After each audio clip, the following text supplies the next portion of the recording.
Hello, with this video we begin Chapter 9 of Young and Freedman's University Physics, some notes that might help you as you go through the fuller chapter. Of course, you'll want to read the fuller chapter.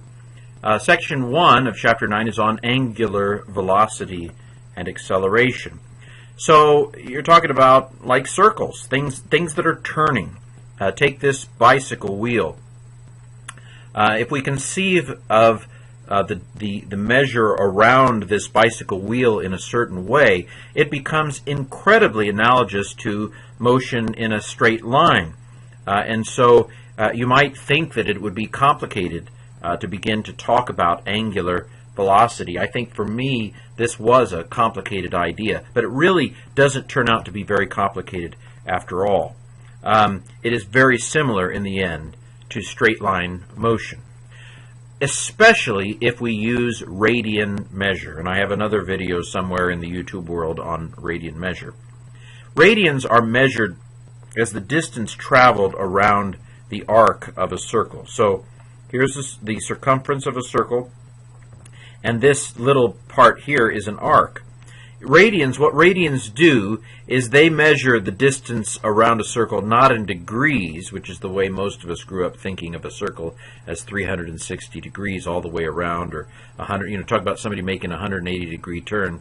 180 degrees is halfway around the circle. So if I'm going this way and I make a 180-degree turn, then I'm suddenly going completely the opposite direction. But degrees are somewhat arbitrary. I think it goes back to the Babylonians, maybe even. But if we measure the distance on the outside of a circle by radiuses, so like if you consider 1 radian to be the angle in which an arc of 1 radius is covered, so that if we call this angle here a radian, and think of a radian as an angle that encompasses a distance on the arc that is the length of the radius, then we have a measurement that we can actually use that makes rotation, either the distance around the circle, or the velocity around a circle, or the acceleration around a circle. Suddenly that becomes very analogous to straight line measurement if we use radians. So let's picture a little man running around a circle. So let's say he begins on the right side there where I began on the previous slide, and this little man, it could be a woman, it could be a dog, it could be a dinosaur, but he starts running around the circle. He's running a distance. He's running. It's like he's running in a straight line, except he's running around the circle.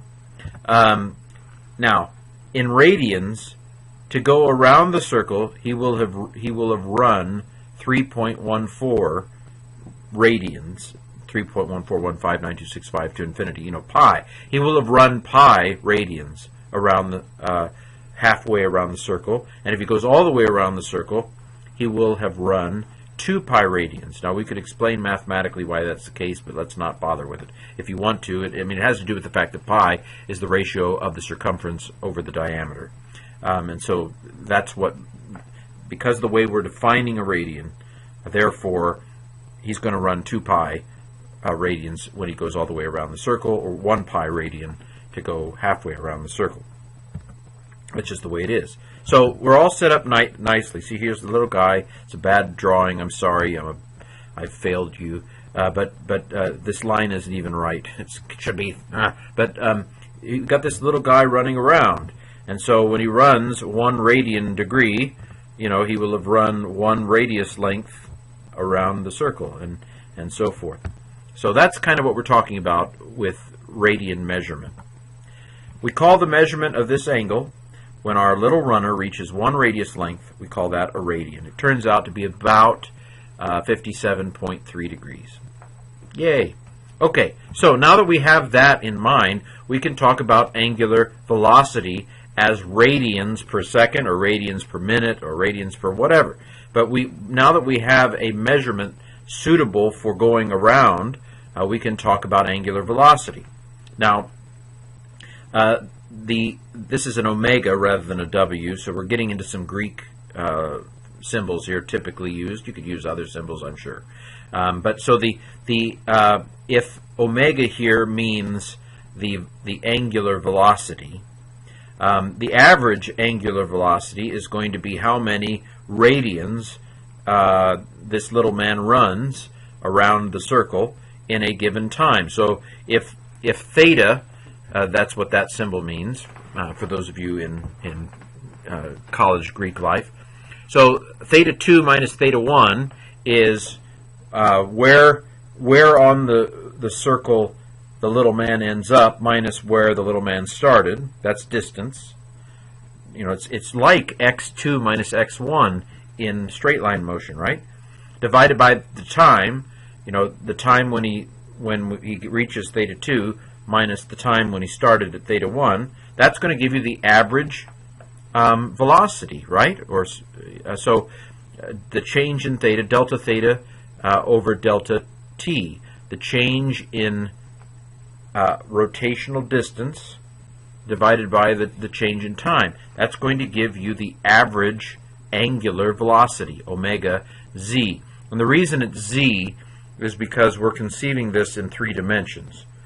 So if the circle is in 2 dimensions, then it's rotating around an axis which is in the z or third dimension. That's where the z came from, and I'll show you in a second why that why we would want to know that.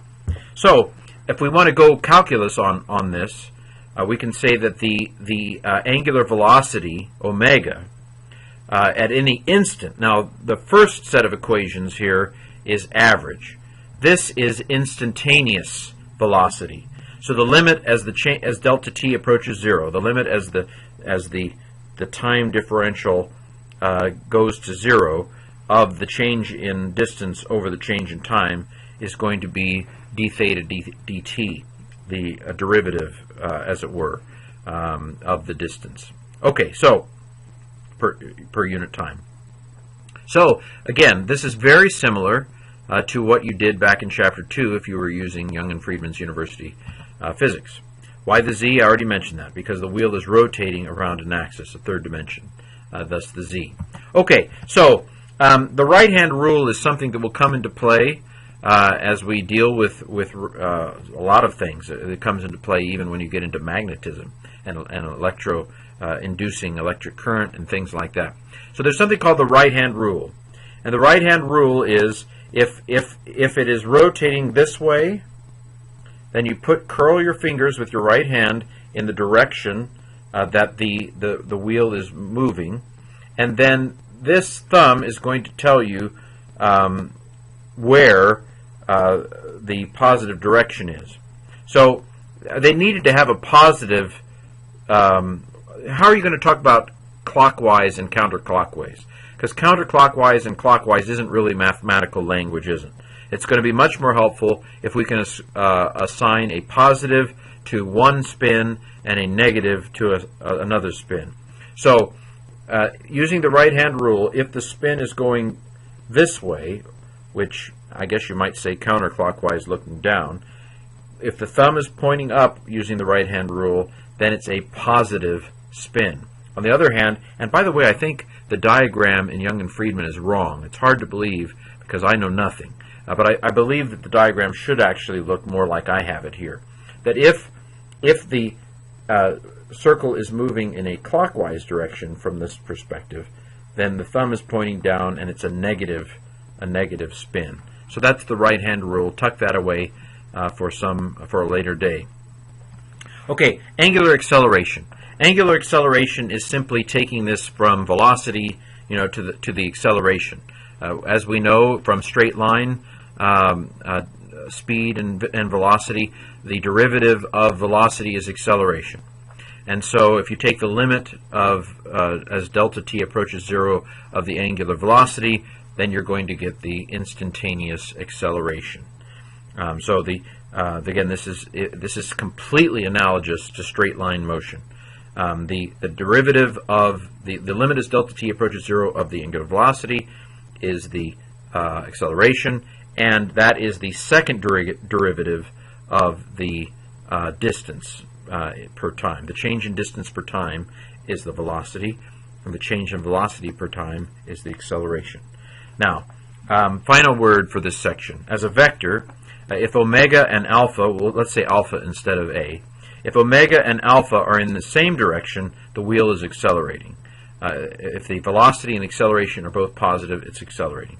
If the acceleration is negative and the velocity is positive, then the wheel is decelerating.